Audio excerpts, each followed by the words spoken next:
Hi everybody, Mason Winfield again at the brink of the Summer Solstice for another episode of Psi Friday with Mason. As you may recall, we have been talking about the zone of silence, we've been talking about arcs across the planet, but the opportunity to chat a little bit about the solstice, it's too good to pass up. First of all, the Summer Solstice. It's the longest day of the year pertaining to daylight. It's a big festival in many cultures, particularly northern ones. I believe for the Vikings, Midsummer, Summer Solstice. I mean, in parts of Scandinavia, that's the only time you have daylight. Sustained daylight, and they may have it for 3 weeks straight. It's a remarkable event.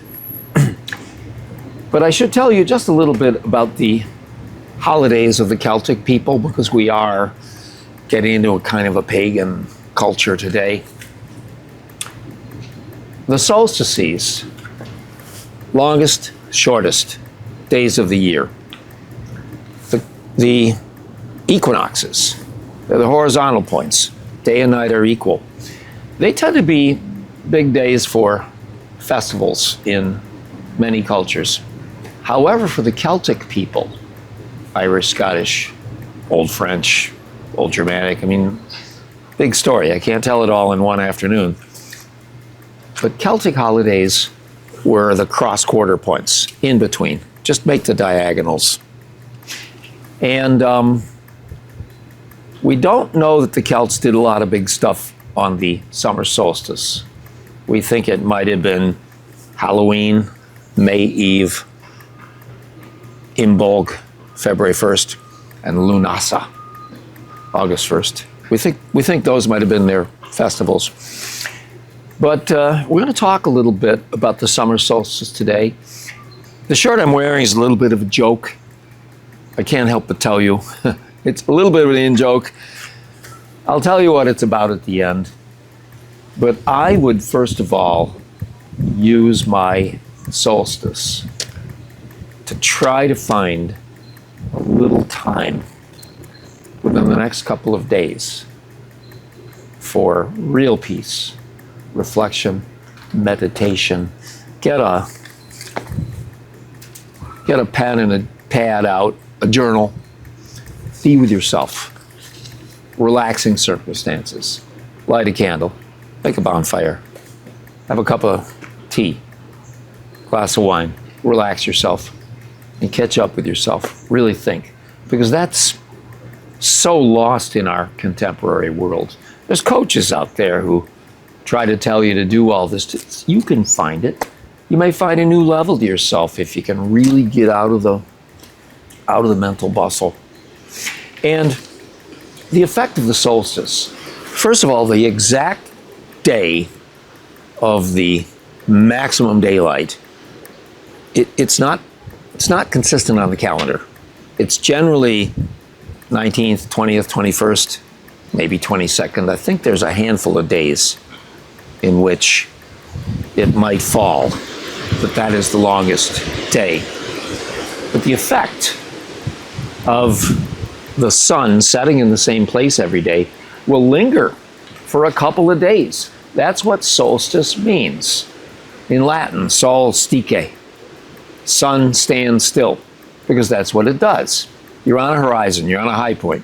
You're watching where the sun goes down every afternoon for all year, and you see it start over here, and it goes out to here, and then it stops, and it stays there. It doesn't move for a couple days, and then it starts coming back. Goes all the way across, stops. Winter solstice, stays there. Doesn't move for a few days, then it starts up again. It's been doing that since the world was here. Very important time of the year. I really hope you can get a moment of meditation.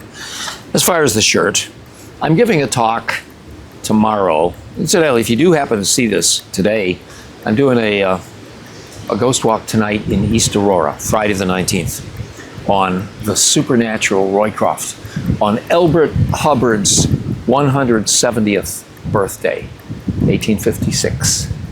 2026. We'll see if the old rascal comes out for a visit.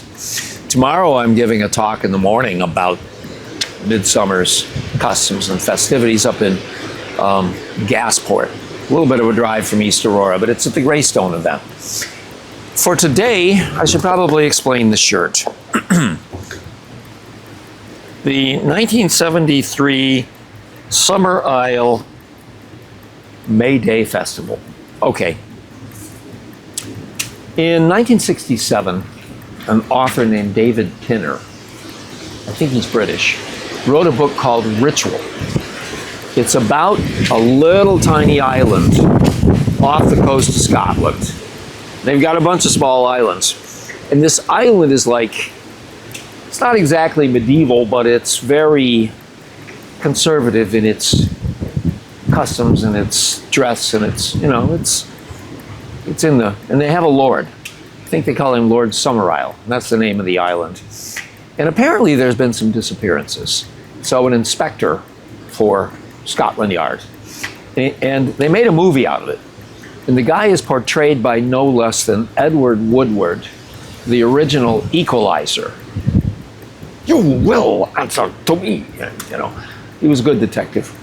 And the villainous Lord Summer Isle is portrayed by Christopher Lee, Sauron in the Lord of the Rings. And Christopher Lee was a remarkable person. If I had any good reason to, I'd tell you about him, but he was a secret agent. He was a James Bond. He actually knew what a man sounded like when he got stabbed. They don't go, you know, he'd be in a film and the producers are trying to coach him on what it sounds like to get stabbed, and he goes, no, I know what a guy sounds like when he's stabbed. It's an inhale. He goes, oh. Anyway, Julius Caesar used to write about the evils of the Druids. And he talked about this one ceremony called the Wicker Man, in which the Druids would make, or someone would make, these big effigies resembling men and animals, maybe a giant man, maybe 30 feet high. They'd make it out of this light, highly flammable wood called wicker. And then they would put sacrificial victims in it and set it on fire. Chop, chop, lovely to see. Now, it's a horrible ritual, and there's no evidence anywhere but Caesar that this was done. And we know the Celts were not innocent of human sacrifice. We're just not sure it was on that scale that way. But at any rate, the film, The Wicker Man, 1973, is about this festival in which the investigator himself is the sacrificial victim who's put in the Wicker Man and burned alive. And if you're wearing a shirt from that festival, it implies you were there. I got this at a horror conference. And I've always, I don't wear like rock or anything, t-shirts, but I always wanted to kind of wear this and explain to people the joke that I found so humorous.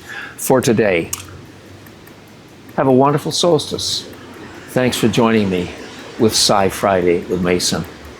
Catch you again.